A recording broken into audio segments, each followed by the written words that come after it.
प्रकृतिको अनुपम उपहार, मौलिक भाषा, कला र संस्कृतिले धनधान्य पश्चिम नेपालको एक सुन्दर जिल्ला रुकुम पूर्वमा यहाँहरू सबैलाई हार्दिक स्वागत छ।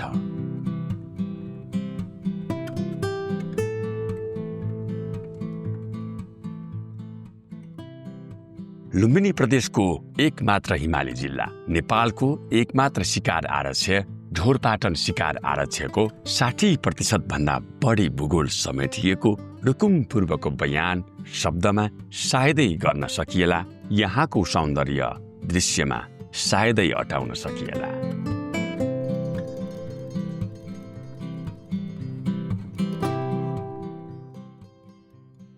शिरमा हिमाल, फेदमा अनेकन ताल, होचा मझौला र अग्ला पहाड अनि सुन्दर ग्रामीण बस्ती, प्रकृतिको लय आफ्नै, अनेकन जीव जन्तु अनि ग्रामीण परिवेशको लय आफ्नै, साथै ती सबैमा अगम्य सुन्दरता, अपार मौलिकता।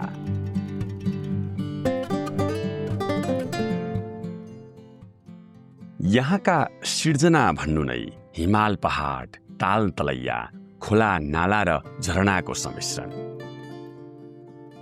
लुम्बिनी प्रदेशको सबैभन्दा अग्लो अर्थात् 7246 मिटर उचाइमा रहेको पुथा हिउँचुलीसँगै 5000 मिटर भन्दा अग्ला सिस्ने दोगारी, सामजाङ र निम्कु जस्ता हिमालहरू यही छन्।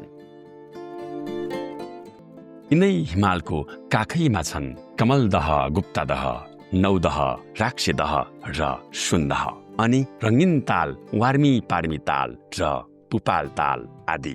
यिनै हिमालको फेदैमा छन् मैकोट तकसेरा, लुगुम महत र सीमा अनि सिस्ने रुकुमकोट, चुन्बाङ र प्वाङ पोखरा। यी र यस्तै अनेकन सुन्दर गाउँ बस्तीहरू छन् यत्र तत्र सर्वत्र।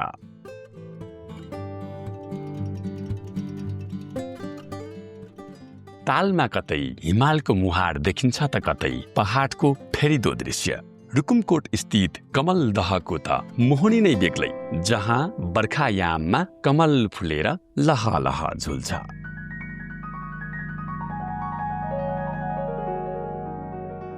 ढोरपाटन शिकार आरक्ष्य वन्यजन्तु र चराचुरुङ्गी अवलोकनका लागि उत्कृष्ट गन्तव्य हो। यहाँ विभिन्न प्रजातिका वन्यजन्तु र पशुपन्छी पाइन्छन्। खास गरी वन्यजन्तु प्रेमीका लागि एक भुल्नै नहुने ठाउँ पनि हो रुकुम पूर्व।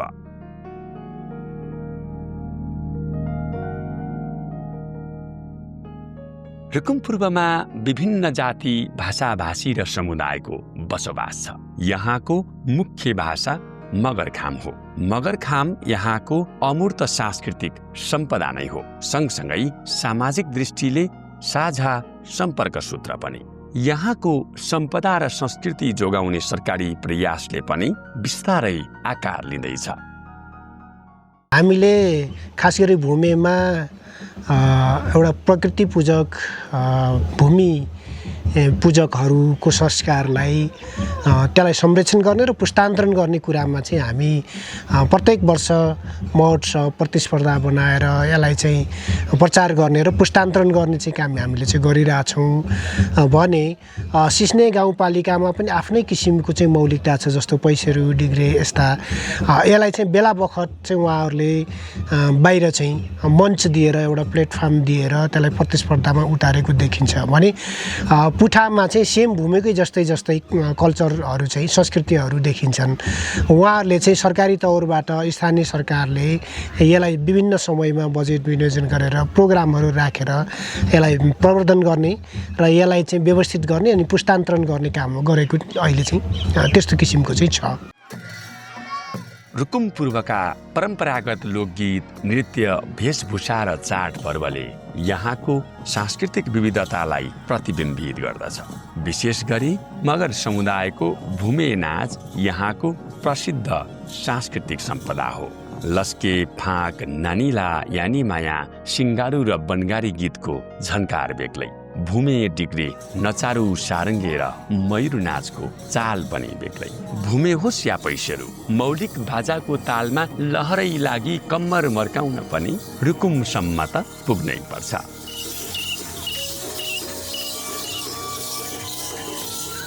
विविध चाडबाड, मेला पर्व अनि रमाइला जमघटमा प्रस्तुत गरिने यस प्रकारका नाचगान र वेशभूषाले जो कोहीलाई पनि मोहित पार्छ। यहाँका प्रत्येक गाउँमा आआफ्नै मौलिक परम्परा झल्किने अनेकन सांस्कृतिक धरोहर छन्।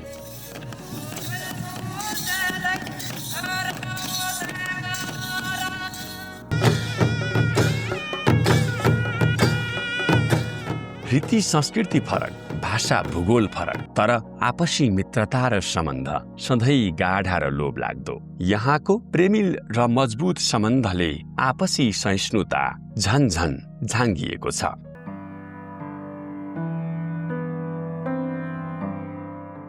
रुकुम पूर्वको खानकी अर्ग्यानिक र पौष्टिक छ। यहाँको मुख्य स्थानीय परिकार ढिडो र गुन्द्रुक, भाङ्गो, टिमुर र डल्ले मुलाको अचार अनि कोदो, फापर र मकैका रोटी, लोकल सिमी र गहतको दाल अनि वनबाट टिपिएका साग सब्जी र सिस्नो। यी सबै परिकारले यहाँको रैथाने खाद्य संस्कृतिलाई उजिल्याउँदछ।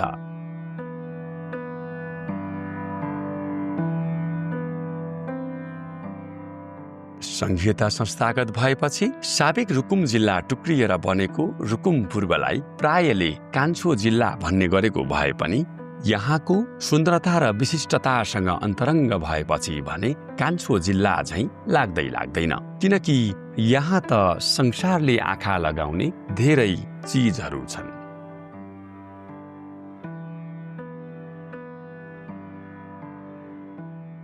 यस क्षेत्रभित्र उत्पादनको जुन चाहिँ क्षेत्र छ, धानदेखि कागुनसम्म र आलुदेखि चाहिँ टिमुर ओखरको खेतीसम्म चाहिँ उत्पादन हुन्छ र हामी जैविक खेती प्रणालीलाई चाहिँ प्रश्रय दिएर कृषि पर्यटनमा र पर्यापर्यटनमा हामीले चाहिँ प्रभाव पार्न सक्ने, यसको यहाँको मौसमी र भौगोलिक अवस्थिति रहेको विशिष्ट खालको चाहिँ भूगोल रुकुम पूर्वमा रहेको छ। रुकुम पूर्वमा पछिल्लो समय भौतिक पूर्वाधारको विकासले पनि गति लिएको छ। राष्ट्रिय गौरवको आयोजना मध्य पहाडी लोकमार्गले जिल्लालाई छेडेको छ। यो मार्ग यहाँको मुख्य आर्थिक जग हो भने दाङ तर्फबाट उक्लिने शहीद मार्ग यसको मेरुदण्ड हो, जसले यस जिल्लालाई तराई मधेससँग सिधा जोड्दछ। जिल्लाभित्रका केही ओडा बाहेक प्राय ठाउँमा सडक पुगिसकेको छ। जहाँ पुगेको छैन त्यहाँ विस्तारको काम धमाधम भइरहेको छ। पुल पुलेसा निर्माण, विद्युत ऊर्जाको पहुँच र आधुनिक सञ्चार साधनहरूको विस्तारले यहाँको जनजीवनमा सकारात्मक परिवर्तन ल्याउँदैछ।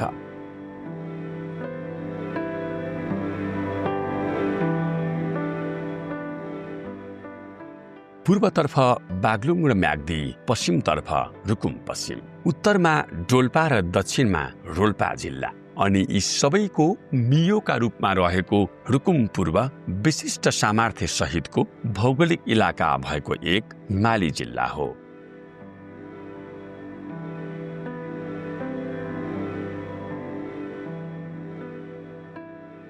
बहुमूल्य बुटी, यार्सा गुम्बा लगायत पदमचाल, अतिश, खिरौला, सुगन्धवाल, भुद्ले, कटुसी र बनलसुन जस्ता जडीबुटी पाइने फराकिला बुकी पाटन र लेकाली खोजहरू यही छन्। कहिले भेडा बाख्राको बथान त कहिले घोडा खच्चडको चरीचरणका अनेकन मनमोहक दृश्यले यहाँ पुग्ने जो कोहीलाई पनि प्रकृतिको रङ्गमा घोलिदिन्छ अनि त्यो रङ्गको रागले पाहुनाको दिल दिमागमा बिछट्टै आनन्दको भूमि बसाइदिन्छ।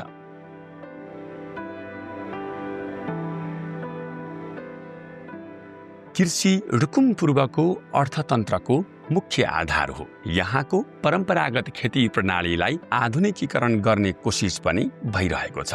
जैविक खेतीपातीसँगै स्थानीय अर्ग्यानिक कृषि उपजहरूको उत्पादनमा वृद्धि विस्तार गरी यसको बजारीकरणमा अझै जोड दिन सकियो भने किसानलाई व्यावसायिक हुन मद्दत पुग्नेछ। सँगसँगै यहाँको अर्ग्यानिक उत्पादनको स्वाद अन्यत्र पनि पुग्ने र यसले रुकुम पूर्वको परिचयलाई थप फराकिलो बनाउनेछ।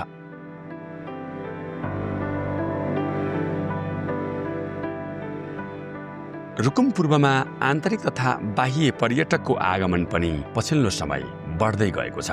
होमस्टे सञ्चालन, ट्रेकिङ रुटहरूको पहिचान र विस्तार तथा स्थानीय उत्पादनमा आधारित पर्यटनले यहाँको अर्थतन्त्रलाई थप टेवा पुर्याउनेछ। तीनै तहका सरकारले पर्यटन प्रवर्धनका लागि विभिन्न योजनाहरू अघि सारेका छन्, तर ती पर्याप्त छैनन्। यसलाई थप प्रभावकारी र नतिजामुखी बनाउन सरकार र सरकारवाला बीच हातेमालोको जरुरी छ। रुकुम पूर्व भूगोलले सानो देखिएला, जनसङ्ख्याले थोरै मानिएला, तर यहाँ जे छ त्यो अन्यत्र छैन।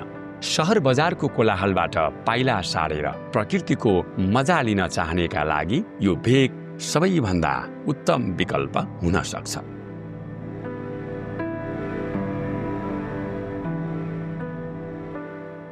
पूर्व अनि पश्चिम तर्फबाट मध्य पहाडी लोकमार्गको बाटो भएर अनि दक्षिण तर्फबाट शहीद मार्गको बाटो भएर रुकुम पूर्वसम्म सजिलै पुग्न सकिन्छ।